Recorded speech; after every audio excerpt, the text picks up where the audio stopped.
2020 might feel far away, but Hollywood's major studios are already planning ahead, and it's looking like it could be an incredibly exciting year for the film industry. Here are the most hotly anticipated movies coming out next year. 17 years after the release of Bad Boys 2, audiences will finally get to see another entry into the classic buddy cop franchise. Sony has slated Bad Boys for Life for January 17, 2020, bringing back Will Smith and Martin Lawrence as Miami Police Department detectives Mike Lowrey and Marcus Burnett. Jerry Bruckheimer is set to return to produce the project, which will be directed by Adil El Arbi and Bilal Fallah. Bad Boys for Life has had a long and difficult journey to the big screen, and many fans thought that it would never even happen, especially when the movie was pulled from the studio's release schedule and lost its initial director due to scheduling conflicts. But it appears that it's finally moving forward now and should mark a fun new opportunity for fans to enjoy the action adventures of Smith and Lawrence once again. We may not have any specific details on the movie's plot yet, but we're still pumped. The follow-up to 2014 Spectre has endured as rough a road as any entry in the franchise's 5-decade history. It was uncertain for a while if Daniel Craig would even return for his 5th on-screen mission, while acclaimed Trainspotting director Danny Boyle initially took and then promptly stepped out of the director's chair. Now, however, some details about 007's 25th cinematic outing are finally becoming clear. Craig will indeed return one last time in a film by True Detective's Cary Fukunaga, the first American director to helm a Bond movie. Intriguingly, Craig's tenure as Bond has been marked by a distinct back-and-forth critical reception. Middling reactions to Quantum of Solace and Spectre punctuated overwhelming acclaim for Casino Royale and Skyfall. So following that pattern, this movie is set to become a rousing success. Important details such as the film's title and who will perform the theme song have yet to be announced, but we do know that Bond 25 will hit theaters on Valentine's Day 2020. Are you ready to get back to work? With pleasure, M. With pleasure.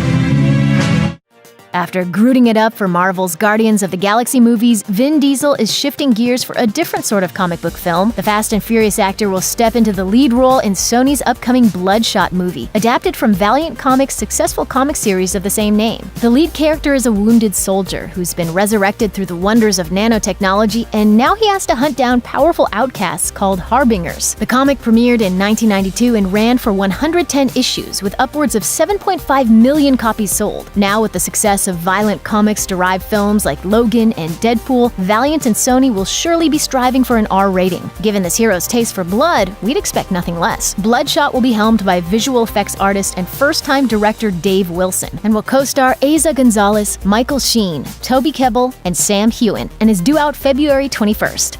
Fans may have to wait an extra year for Fast and Furious 9, but they'll get a spin-off movie out of Dwayne Johnson and Jason Statham in the meantime, and Hobbs and Shaw should be worth the wait when it finally does hit theaters in the spring of 2019. Although we don't know much about where the main saga's headed next, the pressure to keep upping the stakes should mean it'll find a way to be even more epic and ridiculous than any of the previous installments. With Charlize Theron's Cypher still alive and on the loose at the end of The Fate of the Furious, there are plenty of existing opportunities for vehicular mayhem. You can probably count on most of your favorite cast members returning too, and the franchise's ever-increasing profile means there's always the chance to land even more big names to join the cast. Fast and Furious 9 is due for release on April 10th, 2020.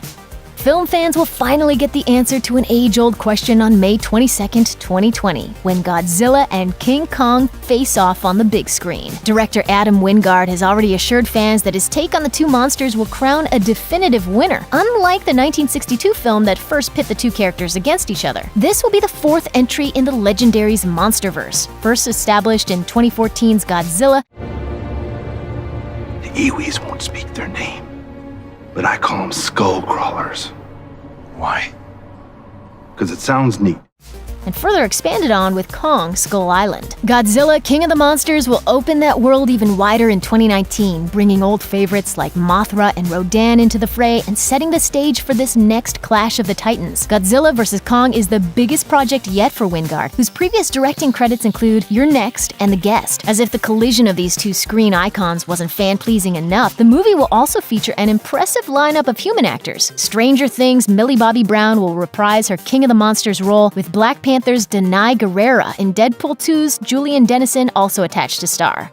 Audiences haven't seen much of Angelina Jolie over the past few years. In fact, her most recent big-budget movie was 2014's Maleficent. Now, after 4 years of waiting, Disney has confirmed the return of the fairy with the horns and the high cheekbones, announcing that Maleficent 2 has started production, with Jolie and Elle Fanning reprising their roles as Maleficent and Aurora. According to the synopsis, the sequel begins several years after the first chapter and follows the complicated relationship between the horned fairy and the soon-to-be queen. Hot off her appearance in Ant-Man and the Wasp, Michelle Pfeiffer has signed on to the project as Queen Ingrid. Harris Dickinson, who has just finished playing John Paul Getty III in the FX series Trust, will step in to replace Brenton Thwaites as Prince Philip, Aurora's love interest. Joachim Ronan, who directed 2017's Pirates of the Caribbean: Dead Men Tell No Tales, will venture into the Enchanted Forest to helm the feature, which is set to hit theaters on May 29th. 2017's Wonder Woman is the most critically acclaimed movie in the DC Extended Universe by a very wide margin. It makes sense then that Gal Gadot's next adventure as the Amazonian warrior is being fast-tracked back to the big screen, while Superman and Batman are left to struggle against a legion of issues and complications standing in the way of their next movie appearances. One misses the days when one's biggest concerns were exploding wind-up penguins. Diana's second solo story hasn't been without its own delays, however. Wonder Woman 1984 was pushed back from its original 2019 holiday season release to June 5th, 2020. When the movie does finally arrive, it will likely bring with it just the kind of colorful blast from the past its title promises. Filling in part of the timeline between the first movie's World War I setting and the hero's re-emergence in Dawn of Justice, Wonder Woman 1984 will see the return of Gadot, Chris Pine, and director Patty Jenkins. SNL alum Kristen Wiig also joins the fray as Nemesis Cheetah, who will clash with Diana in the depths of the Soviet Union.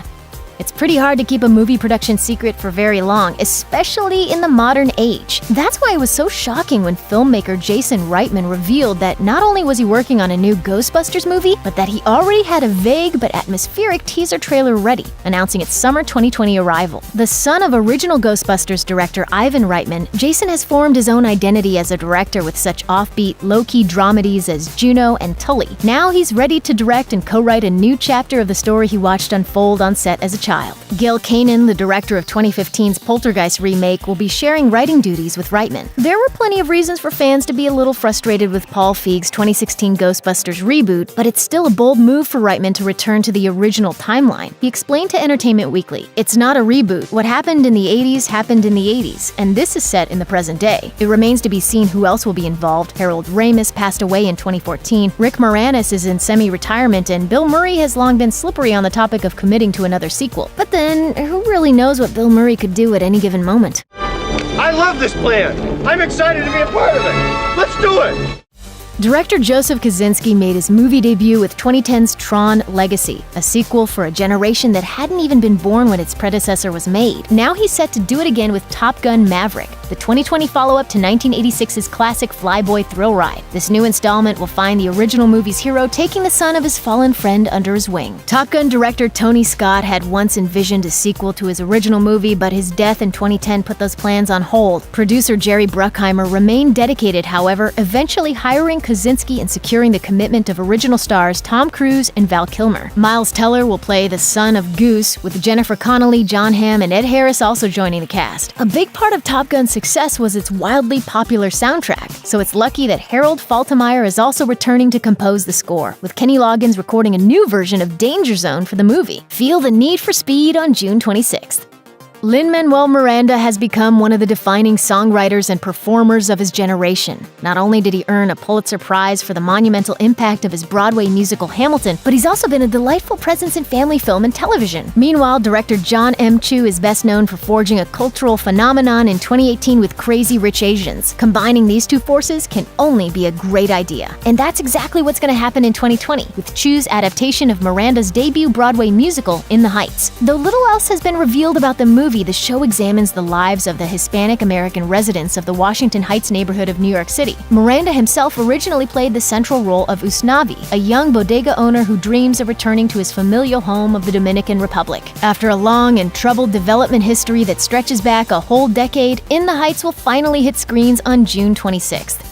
The Crimes of Grindelwald may have been cursed with a less enthusiastic critical response than expected, but it nevertheless continued the Harry Potter tradition of conjuring hordes of box office gold. So there's no reason for Warner Brothers, J.K. Rowling, or director David Yates to transfigure their plans for a 5-movie Fantastic Beasts franchise, and the third entry holds fast in its slated November 20th release date. The ending of the second movie left Newt Scamander and company with a number of potential paths forward. Unlike the original Harry Potter movies, the Fantastic Beasts screenplays aren't adapted directly from books, so we can't be certain just where Rowling will take her Wizarding World next. She has dropped some hints, however, including the possibility that Fantastic Beasts 3 could take place in Rio de Janeiro, a few years after its predecessor. We're getting not 1, not 2, not even 3, but 4 Avatar sequels over the next decade, the first of which will hit theaters on December 18th, 2020. This massive undertaking reportedly has a total budget of over $1 billion, allowing director and franchise mastermind James Cameron to fully embrace a slew of new technologies and ensure that the sequels are as visually stunning as the first chapter. Cameron isn't slouching on the story either, and the movies are said to be a family saga about Jake, Neytiri, and their children. Much of Avatar's cast is set to return, with some making a comeback despite their deaths in the original film. Newcomers include Fear the Walking Dead's Cliff Curtis as Tonowari, the leader of a clan of reef people, and Game of Thrones' Una Chaplin as Varang, a prominent character described as strong and vibrant. A group of young actors will take on mostly CGI roles as the younger set of Pandora residents, bringing the film a whole new challenge, and hopefully some new life as well. Check out some of our newest videos right here. Plus, even more Looper videos about your favorite stuff are coming soon. Subscribe to our YouTube channel and hit the bell so you don't miss a single one.